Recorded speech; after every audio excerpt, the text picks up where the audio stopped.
Oh my god, this is the best patch Raid has ever done. Raid Shadow Legends buff Nethro. It's my time to shine, baby. My 5 Nethros, they're coming out of the vault. Well, it is that time again for Raid Shadow Legends to have the best event that they can possibly do. If you don't know what event that is, of course, the 2x Void. So we're going to talk about that. But on top of that, there's a new patch coming out. And there's actually a whole lot to talk about in it. There looks like there's some pretty good stuff to talk about, some AI changes, etc. So let's go ahead and get into it.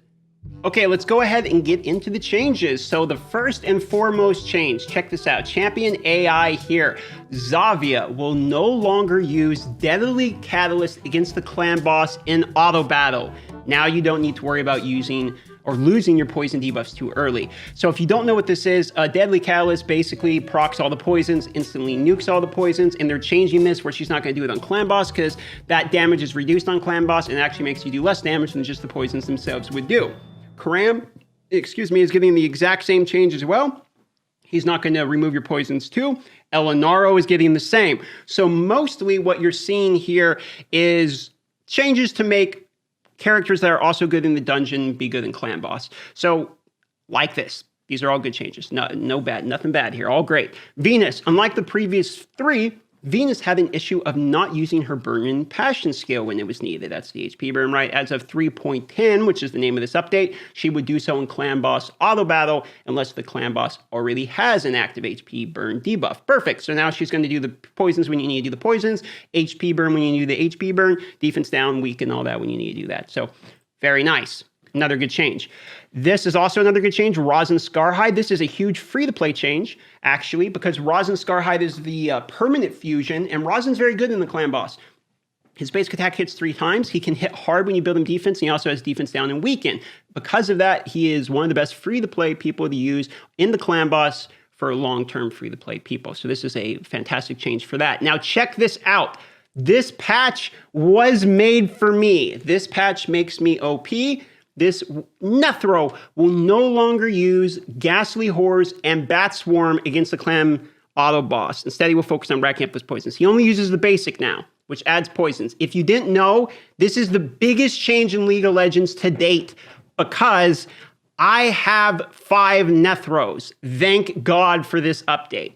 Okay? Aothar and Foley, they're no longer going to use wrong moves against the clan boss, no longer use Sealed Fate.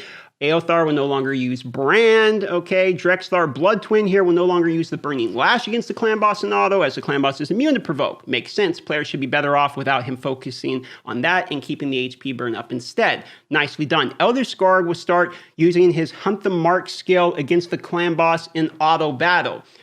This is also, all of these are good changes. You can see what's going on here, okay? Robar is going to use his Merciless skill in auto battle. Now that one is kind of interesting because Robar has had somewhat of a weird AI with his basic attack where what he really wants to do is focus that basic over and over again, which is why previously you've seen some pretty funny videos of Robar just going again and again and again and again and again and again like 30 turns in a row because of the way Relentless and the basic attack used to work. Now that Relentless and the basic attack don't stack anymore for 2 bonus turns, they're actually allowing him to use his other moves. This is a great change. I have Robar. I actually think Robar is great, but his AI is terrible. And he's a force-based character, which is actually a pretty good character. So it's good that we got that change. Crypt King Grawl, I still think is one of the cosmetically best-looking characters in the game, and he's no longer going to use his Elemental Unity skill that are not under HP burn debuffs. Okay, so he's not going to try to extend it if it's not there. Royal Huntsman will start using his Dead Aim skill in auto battle correctly. Now, I'm not sure what correctly means. Maybe it means it's going to target people it thinks it can KO or one-shot. We'll have to see with that one. Trundle will start using her Cloak of Ages skill in auto battle. So we're actually going to start using that there. This is kind of, I don't actually know if I like this change. I'm gonna be honest with you because I kind of like the basic attack on her, but it is a good change for auto clearing anyway. Spider will be more likely to use his Glowing Mark skill in auto battle when it's not on cooldown. Hold on, wait a minute. Spider will be more likely to use the Glowing Mark skill in auto battle when it's not on cooldown. That is the sort of pseudo Draco one, I believe, where it's AoE defense down as well as AoE 15% weakened. So that's pretty dope. Madame Ceres will be more likely to use Midnight Ritual skill whenever it's not on cooldown. Thank God, she was always prioritizing the wrong one there. And then Smash Lord will use his Blood Offering skill in auto battle correctly. This is actually a pretty big buff for PvP. I believe, because I don't have Smash Lord, so I can't tell you personally, but I've played against Smash Lords, and I know that Smash Lord was used in Platinum for a while. I don't know if he still is, because I'm not really doing the whole PvP arena scene, but I believe if you can actually get those block debuffs to be used properly, that would be a pretty big buff. I would have to lean to somebody else's expertise on that Smash Lord, though. Maybe someone can leave me in the comments that has Smash Lord and uses them, and let me know how you think that's going to happen. Now, here we go. Cold Heart will no longer waste her Heart Seeker skill on Fire Knight if he has his shield up. Instead, she will rely on Flurry of Arrows to help bring those stacks down. So instead, she's going to basic attack, okay, and use 4 knocks down. This is a huge buff for Fire Knight as well. What I would like to say personally, looking at this, okay, so there's a few things that comes to mind. One of which is they did a really good job. I mean, personally, all of the things I'm seeing here are actually really good changes. On top of really good changes, they're smart changes, and they're changes that were, in my opinion, pretty desperately needed and asked for a long time. This on the back of a very good pack offer, on the back of continually adding things into the game. I'm really maybe they're starting to make me believe over there that after the CEO removal and the change from the top down, maybe things are actually changing. I mean, these are the type of AI changes that are smart, good, and correct character change. I mean, these, like Rosin, the one with Rosin, to give you an idea, that is such a huge buff to a character that they're giving out for free for Clan Boss, which isn't something they're normally incentivized to do, because it's going to make Rosin do more damage, right? And if Rosin does a lot more damage in the Clan Boss, it's going to give out more rewards to free-to-play people, like more shards and stuff, because you're going to be able to breach those thresholds more easily. And for that reason, I like this. I mean, Cold Heart 2, another somewhat free-to-play character. Granted, it's a rare, but it is a void rare, so it can be kind of hard to get. That change, really good for Fire Knight. Actually, that's really good. So even people that aren't free-to-play, like people like me who have multiple Cold Hearts with like Arbiter and stuff, now I can probably use Cold Heart and Fire Knight and burst through it a lot quicker. So there's a lot of really good changes here. I'm curious to see how the Madame and Smash Lord changes actually end up playing out. Because if you take a look here, the Blood Offering skill is going to be interesting. But the Midnight Ritual, now if you don't know, Midnight Ritual is an interesting one because I'm going to show you here. So if we go to, all right, got to do the classic thing in every DM video where we got to exit out of 1 million packs. Okay, here we go. So if you go down, Midnight Ritual, check this out, right? Here's her skills. And you look here, look at this one, Tricks or Treats. The reason they're providing Midnight Ritual over Tricks and Treat is Midnight Ritual removes the buff, and the AI was so insistent on removing the buff that a lot of times if it didn't have buffs, it wouldn't start with this move. It would just randomly start with Tricks or Treat. You've probably seen this on my live stream when I was doing the Doom Tower. I'm seeing there like, I'm doing auto, and then suddenly she just uses that move. I'm like, that's not remotely what should have happened, right? Big change there. That's also going to allow for clearing through waves quicker in dungeon teams as well. So big fan of all of the changes coming into the game. I mean, thumbs up on that. All right, this weekend we're going to be having the 2x voids also. So if you're saving your voids around, you're going to be able to open them on this weekend. If you want me to open them, to do the whole mask on, crack on thing and be like, what up, everybody? Here's your shards, blah, blah, blah, blah. Let's see if we can get one time no whammies, you know, the whole garbage I do. Go ahead, join the Discord. I'll put it in a pinned comment as well. It will be in the description. Just go ahead and contact me in there. Say, hey, DM, I got some void shards I want you to open so I can be in a video or whatever.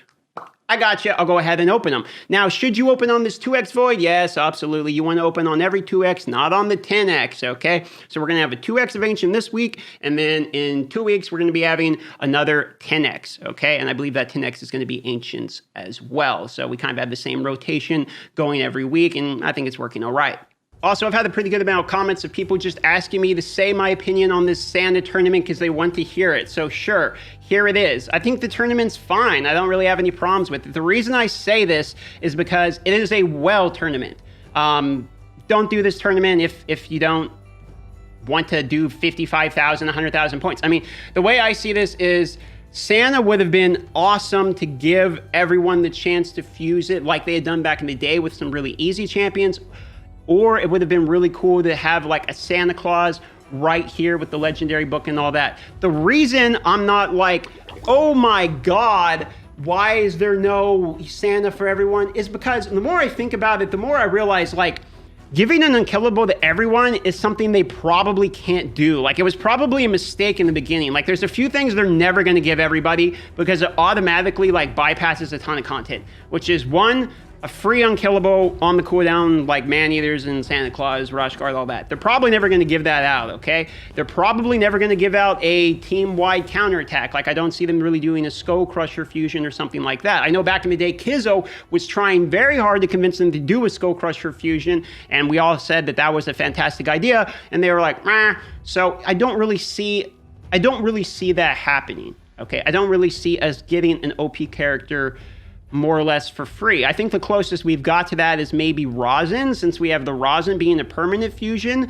But that being said, I don't think we can expect them to give us a character of that level to everybody. I've seen a lot of comments asking, why don't they redo the same fusion? I kind of hope the same thing, but at the same time, I'm going to play devil's advocate for them here and say I kind of understand why they're not doing it, because I mean, if everyone gets their hand of, like, everyone in the game, imagine everyone in the game gets their hand of the unkillable comp. You know what I mean? It would really destroy a lot of, like, building anything else other than that. You know, there'd be one video out there, how to build the unkillable comp day one with only the characters you start with plus Santa or something, you know? So there's my opinion on it. People wanted to know. I'm kind of sitting in the middle there.